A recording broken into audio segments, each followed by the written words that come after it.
Yes, there are manufactured 4-inch square, 4 and 11/16-inch or concrete boxes with the required bonding green pigtail already installed.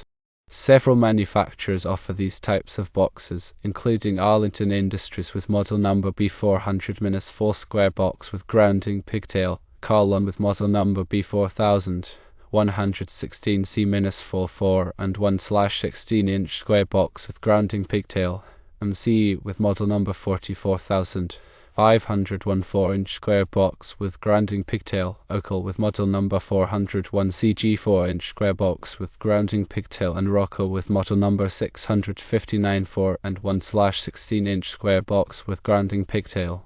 These boxes are designed to meet the requirements of the National Electrical Code, NEC, for proper grounding of electrical systems. The bonding pigtail provides a convenient and reliable way to connect the box to the grounding system. Using these pre-installed bonding pigtail boxes can save time and effort during electrical installations. They eliminate the need to purchase and install separate bonding pigtails, which can be especially beneficial in tight spaces or when working with multiple boxes.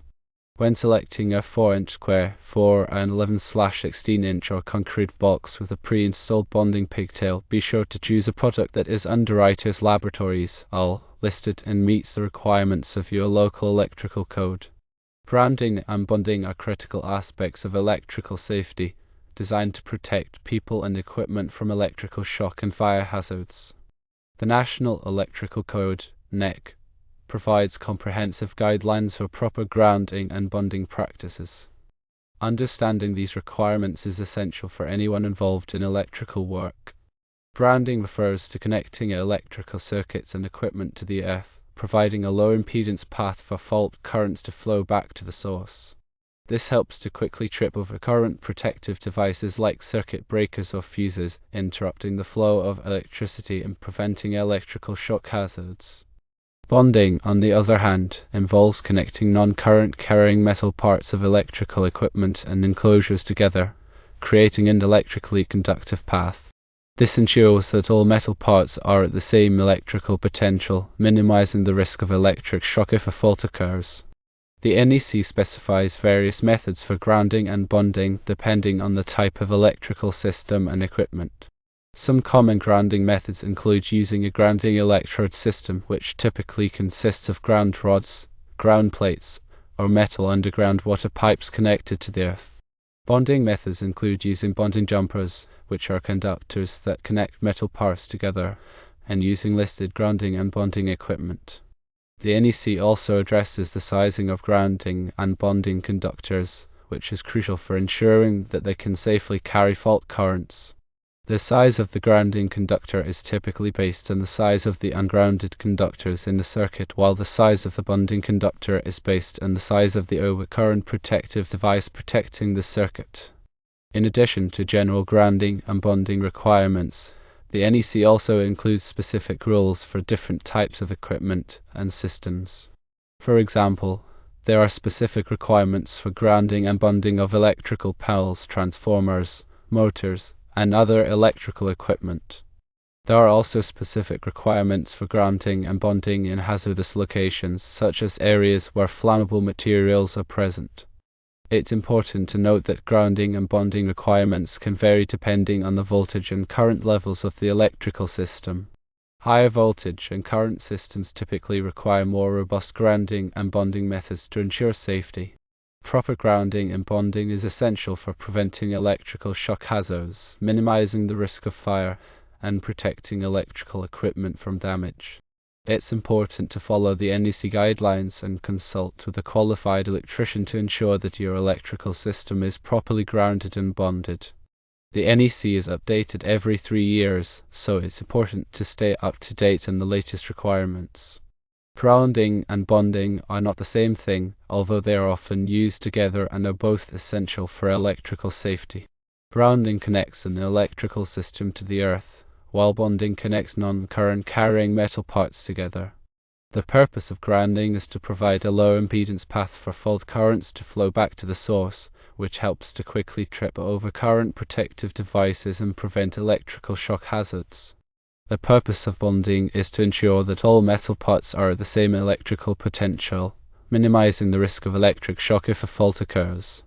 Grounding is typically achieved by connecting the neutral conductor of an electrical system to a grounding electrode system, which is a network of interconnected grounding electrodes such as ground rods, ground plates, or metal underground water pipes. The grounding electrode system provides a low-impedance connection to the earth, allowing fault currents to flow back to the source and trip over current protective devices. Bonding is typically achieved by connecting metal parts together using bonding jumpers, which are conductors that are sized according to the requirements of the NEC. Bonding jumpers ensure that all metal parts are at the same electrical potential, minimizing the risk of electric shock if a person comes into contact with two metal parts that are at different electrical potentials. The NEC includes specific requirements for grounding and bonding of various types of electrical equipment and systems, including electrical panels, transformers, motors, and appliances.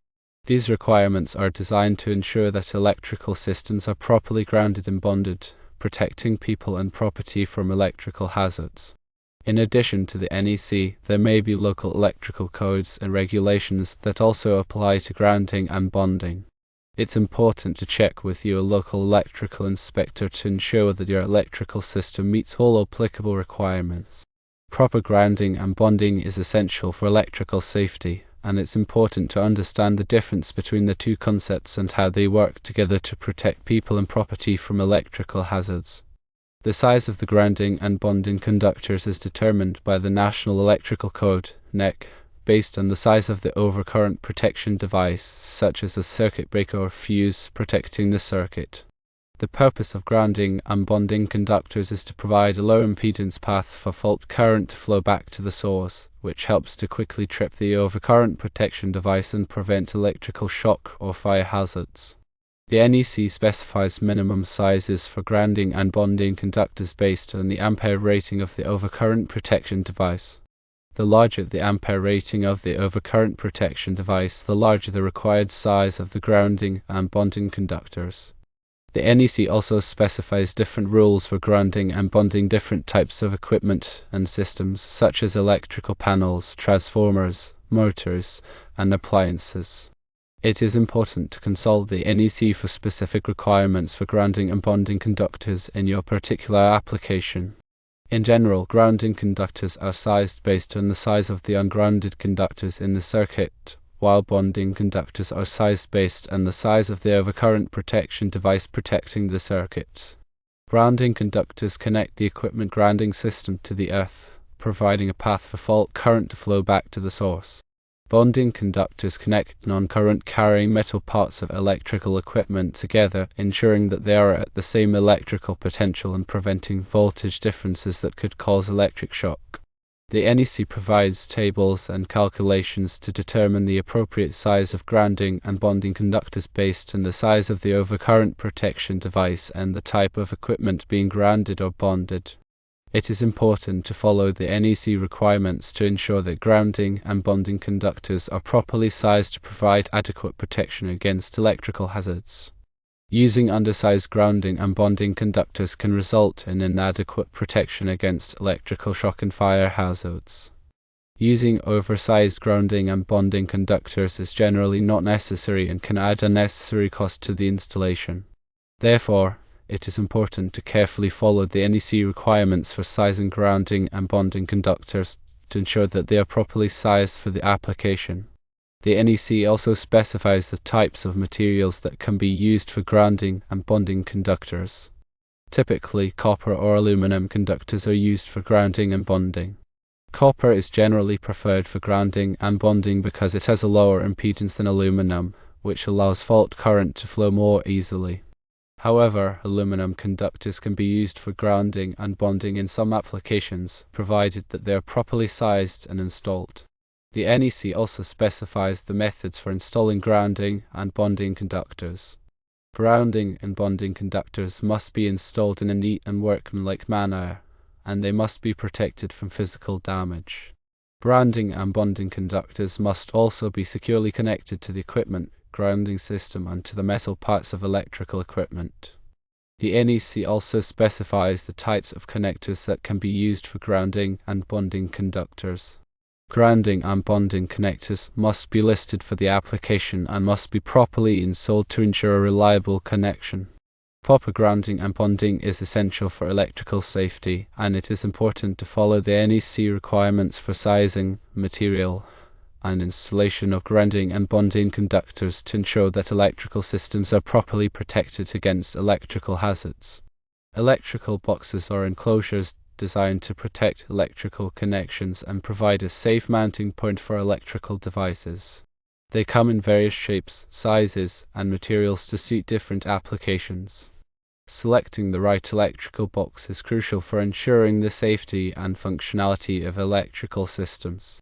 Firstly, consider the size of the electrical box. The NEC specifies minimum box fill requirements based on the number and size of conductors, devices, and fittings installed in the box. The box must be large enough to accommodate all of these components without overcrowding, which could damage the conductors or devices and create a fire hazard. Secondly, consider the type of electrical box. There are several types of electrical boxes available, including metal boxes, non-metallic boxes, and concrete boxes. Metal boxes are typically made of steel or aluminum and are used in applications where durability and fire resistance are required. Non-metallic boxes are typically made of plastic and are used in applications where corrosion resistance is required. Concrete boxes are used in applications where the box will be embedded in concrete. Thirdly, consider the location of the electrical box. The location of the electrical box will determine the type of box that is required. For example, electrical boxes installed in wet locations must be listed for wet locations and must be made of corrosion-resistant materials. Electrical boxes installed in hazardous locations must be listed for hazardous locations and must meet specific requirements for explosion-proof construction. Fourthly, consider the type of wiring method used. The type of wiring method used will determine the type of electrical box that is required. For example, electrical boxes used with rigid metal conduit (RMC) must have threaded hubs for connecting the conduit. Electrical boxes used with non-metallic sheath cable and M cable must have cable clamps for securing the cable to the box. Fifthly, consider the type of devices being installed. The type of devices being installed will determine the type of electrical box that is required. For example, electrical boxes used for receptacles must be deep enough to accommodate the receptacle and its wiring. Electrical boxes used for ceiling fans must be rated for the weight of the ceiling fan. In addition to these considerations, it is also important to choose an electrical box that is UL listed and meets the requirements of your local electrical code. UL listing indicates that the electrical box has been tested and meets safety standards. Compliance with local electrical codes ensures that the electrical box is installed correctly and meets local requirements.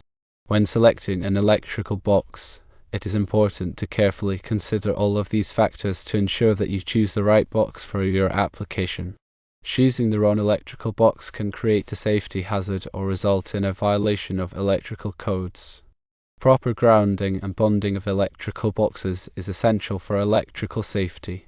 Grounding and bonding provide a low impedance path for fault current to flow back to the source, which helps to quickly trip over current protective devices and prevent electrical shock hazards.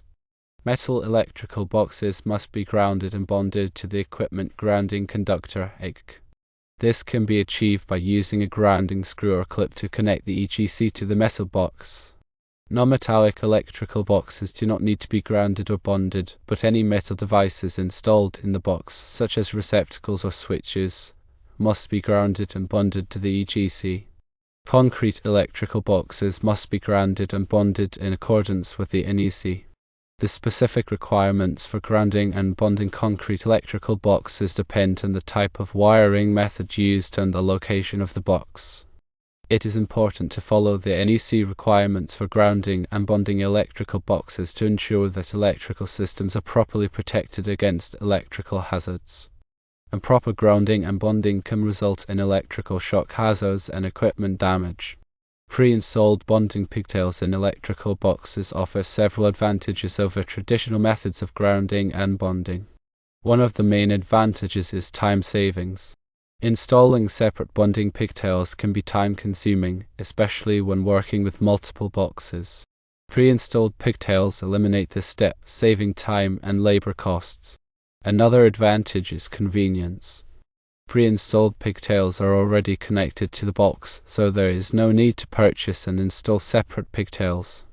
This can be especially beneficial in tight spaces or when working with multiple boxes.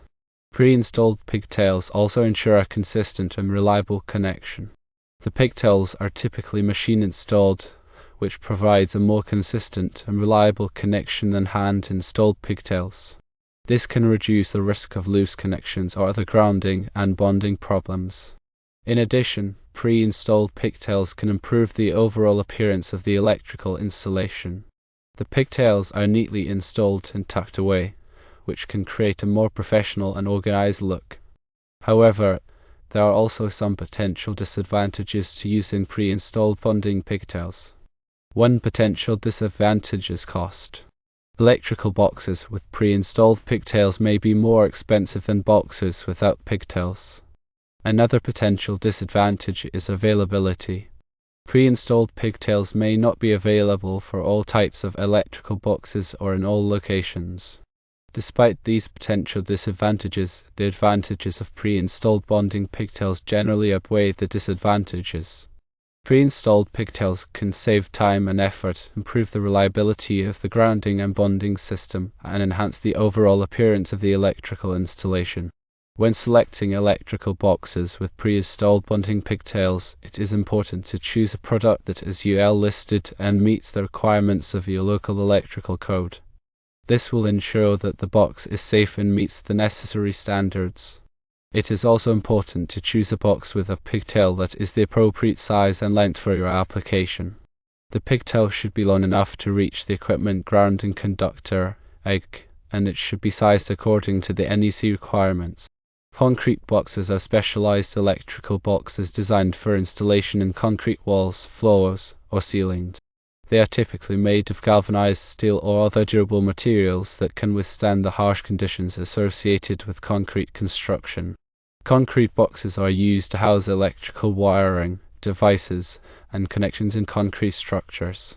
They provide a safe and secure enclosure for electrical components, protecting them from moisture, corrosion, and physical damage. Concrete boxes come in various shapes, sizes, and configurations to suit different applications. Some common types of concrete boxes include gang boxes, which are used for single devices such as switches or receptacles, and junction boxes, which are used for connecting multiple wires. Concrete boxes are typically installed during the concrete pouring process. They are secured to the forms using nails, screws, or other fasteners. The wires are then run through the boxes and connected to the devices. After the concrete has cured, the forms are removed and the electrical installation is complete. Concrete boxes must be properly grounded and bonded to ensure electrical safety. The grounding and bonding requirements for concrete boxes are similar to those for other types of electrical boxes. The metal parts of the box must be connected to the equipment grounding conductor, which provides a low impedance path for fault current to flow back to the source. This helps to quickly trip over current protective devices and prevent electrical shock hazards. When selecting concrete boxes, it is important to choose a product that is UL listed and meets the requirements of your local electrical code. This will ensure that the box is safe and meets the necessary standards. It is also important to choose a box that is the appropriate size and configuration for your application. The box should be large enough to accommodate all of the wires and devices that will be installed in it. It is also important to choose a box that is compatible with the type of wiring method being used. Concrete boxes are an essential component of electrical installations in concrete structures. They provide a safe and secure enclosure for electrical components, protecting them from the harsh conditions associated with concrete construction. Proper installation and grounding of concrete boxes is essential for electrical safety.